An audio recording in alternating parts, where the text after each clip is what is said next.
Dawn Staley is an American basketball legend. Even if you only know Staley as a coach, you know her as the award-winning, history-making, championship-collecting leader of the powerhouse South Carolina Gamecocks. Before that, she was the young, first-time coach who remade the Temple women's program into a winner. Staley will go down as an advocate, a torchbearer for black coaches in college, and a captivating, inspiring, magnetic persona. And again, that's just the coaching record. Perhaps you also know Staley had a great career as a player, as a college star, an Olympic star, and a WNBA star. Star is exactly the right word to use here, but it doesn't tell the whole story, because Staley's career and her path to coaching is unlike anything else in the history of sports. Let's explore this one-of-a-kind basketball story in the Prism. This video is presented by Intuit QuickBooks, your way to money.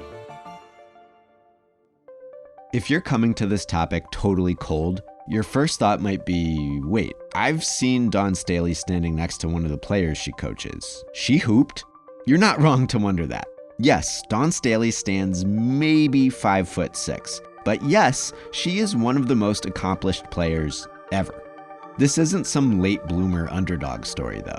Dawn Staley was very obviously a world-class hooper from very early on. The University of Virginia started recruiting Staley when she was in middle school. That's how brilliant she was. The little point guard grew from playground games with her older brothers into a high-scoring, flashy passing game conductor. She scored 53 in a game. She hopped up near Wilt Chamberlain in the Pennsylvania record books. She took up softball just to stay in shape and dominated at that too. Staley's Philadelphia high school team proved damn near unbeatable. Her individual award collection was damn near maxed out. Dawn had the kind of natural talent and savvy that gets people invoking divine blessing.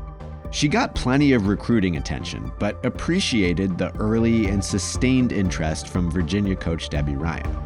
What followed was a college career that, by any objective measure, was a stunning success, but still managed to haunt Staley for decades to follow.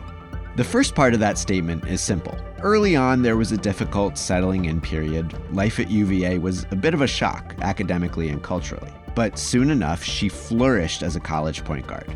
The more time passed, the more Staley leaned into the distributing part of her game. Dawn could take over in clutch moments, but it was her vision and creativity that made teammates flourish, once they learned to look out for the passes anyway. This was point guarding on a level that drew very, very lofty comparisons. Staley led the Cavaliers to unprecedented heights, 3 straight Final Fours plus 1 title game in 1991. And despite multiple knee injuries, Staley's individual achievements were just as impressive. Staley won consecutive Naismith Awards, plus all manner of conference and tournament honors, including Most Outstanding Player in that 91 tournament run. But that last thing gets us to the haunting part. Dawn Staley is, as of 2024, the only player in women's basketball history to be named Most Outstanding Player of an NCAA tournament her team didn't win. And indeed, she never won a college title as a player. In the context of Virginia women's basketball, that is unremarkable. Staley's teams still represent the program's best ever era. In Staley's heart, it was something else. Falling short of a title gnawed at her for decades because she's a competitor and because she got so close. In 1990, Staley's Cavaliers upset the defending champion Tennessee Lady Vols, but got pretty soundly beaten by Stanford in the Final Four. In the 91 tournament, UVA rematched with Tennessee in the final and had Pat Summitt's squad on the ropes late. But with a chance to go up 4 in the final seconds, Staley bricked this pull-up jumper. Even after the Cavs blew their lead, Staley had a chance to break the tie and win it all on one highly contested buzzer-beating layup, but she couldn't make a miracle. The Cavaliers ended up falling in overtime. Coach Summitt's praise for the tournament MOP had to feel like salt in the wound. Staley spent that offseason tormenting her backcourt mate and roommate, Tammy Reese, with repeated viewings of the Tennessee game tape. And then there's 92, Staley and Reese's senior year, their last chance at a title. UVA faced Stanford in the Final Four. Once again, Staley had the ball over and over down the stretch. She made big shots, but also blew some critical chances, the biggest being this play, where Dawn couldn't get a game-winning shot off before the final buzzer. No basket. The Cardinal wins it. This was the final moment of Dawn Staley's college career. In the immediate aftermath, Staley was beside herself with anguish. She couldn't believe this was the end. She wasn't ready to say farewell to basketball, though of course that was a real possibility in 1992, even for the best player in college.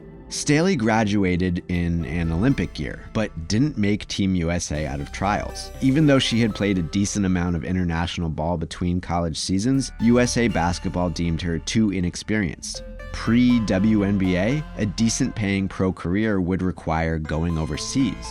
Staley prepared for that exact move in hopes of an Olympic debut in '96, but even that seemed iffy for a time. Teams only had so many slots for foreigners, and they mostly wanted to import taller, higher scoring players, not 5'5" ball handlers.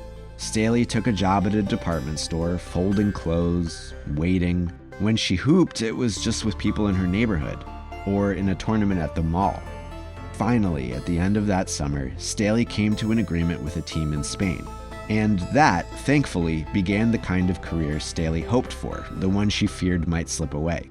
As a pro, she kicked ass abroad, then in the short-lived American Basketball League, then in the WNBA. Staley finally got her national team call-up and became a Team USA fixture and collected a heap of medals. As a coach, Staley racked up more gold and finally won the college championship that eluded her as a player. She chased away her NCAA tournament demons, the ones that might have haunted her forever if her career had ended in '92. Those are the impressive, triumphant, broad strokes, and honestly, zooming in only makes this professional playing career more remarkable. As a member of the WNBA's Charlotte Sting, Staley made 4 of her 5 career All-Star teams, plus the 2004 game at Radio City. Staley and co-star Andrea Stinson led the 2001 Sting to the league finals. The Sting only existed for 10 years, they dissolved in 2007, but even still, these accomplishments represent the best pro basketball Charlotte, North Carolina has ever seen, NBA included. Now consider that Staley packed all of the above into just 6.5 seasons in Charlotte. As was the case for a whole generation of players, the WNBA didn't exist until later in Staley's pro career. And even after the league began in '97, Staley stuck with her ABL club, which doubled down on Dawn's stardom by relocating to her home city of Philly. It wasn't until late 1998, with concerns about wearing out her knees and well-founded fears about the fate of the ABL, that Staley made that jump to the WNBA. The Sting drafted her on her 29th birthday and only had that opportunity because other teams worried about the wear and tear on her body. Oh, and that 2001 finals run? It came after the Sting started 1-10, a dismal month of June that included 3 overtime defeats. Yeah, Staley led that team into the playoffs, one of the starkest regular season turnarounds in sports history. Then she outplayed Teresa Weatherspoon in a conference final upset of the Liberty. Staley didn't win it all with the Sting, nor in her career twilight with the Houston Comets, but this is a hell of a WNBA resume for a player past her athletic prime for the duration. So that is impressive qualifier number 1. Staley is arguably the best Charlotte pro basketball player ever, even though her career was short and happened almost entirely in her 30s. Now let's add to that. Staley played nearly all of that excellent WNBA career while she was also employed as a college coach. This is crazy. Basketball history is dotted with player-coach setups and fuzzy transition periods, but nothing quite like this. Beginning in 2000, Staley spent every summer playing at the highest level and every winter coaching at Temple University. Before we get into how incredible that is, we should establish how it came to be. Basically by surprise. Dawn got ambushed. As a member of the 2000 Olympic team, Staley got invited to come watch that year's college Final Four in Philadelphia. While she was in her home city, the Temple athletic director said, "Hey, want to swing by campus?" But then Staley showed up for her tour, and it turned out it was actually a job interview. Temple offered Staley their head coaching job, an outlandish proposition. Staley had no experience and no interest in coaching ever, let alone in the middle of her playing career, which she was far from ready to abandon. She said as much. But that outlandishness was what ended up convincing Dawn. People, including her old UVA coach, insisted the dual career would be impossible. That doubt compelled Staley to prove otherwise. Obviously, it was a unique arrangement. This was no figurehead role, but Staley leaned heavily on her assistants. As she once explained on JJ Redick's podcast, the rookie coach felt perfectly capable of commanding a playbook, but needed help running a program. I can go through a practice and kids would know what I'm talking about from a basketball perspective. I got that part of it. It's the administrative stuff that that I didn't know anything about. So I hired, some people that had just experience in it. And then there's recruiting. During the typical summer period in which a coach would be traveling the country, meeting prospects and their families, Staley was, otherwise occupied, so she just used that in her favor. I can't come watch you play, so why don't you come watch me play? That 0-1 Charlotte finals run was obviously great for Dawn the player, but kinda challenging for Dawn the coach since it delayed her college team's training camp. We got stories of Temple players attending their coach's WNBA playoff games, with Staley carefully noting that she did not purchase their tickets since that would be an NCAA violation.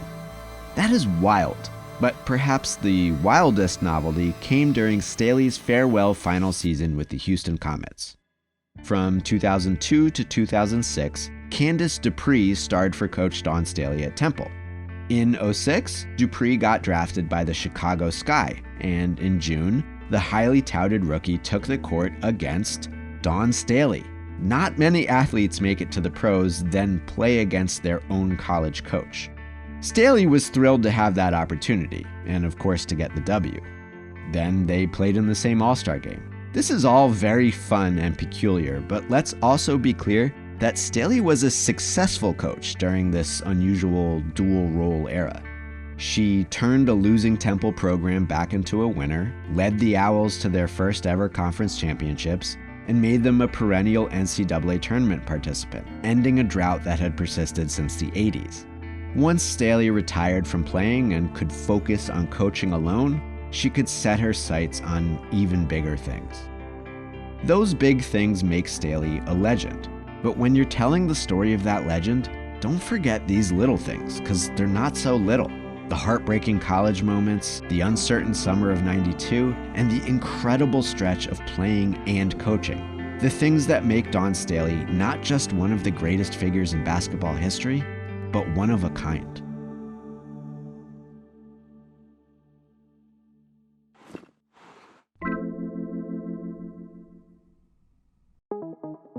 Thank you for watching Prism. I got a lot more stuff for you to watch if you're just willing to fork over a few dollars and join these people on Secret Base's Patreon.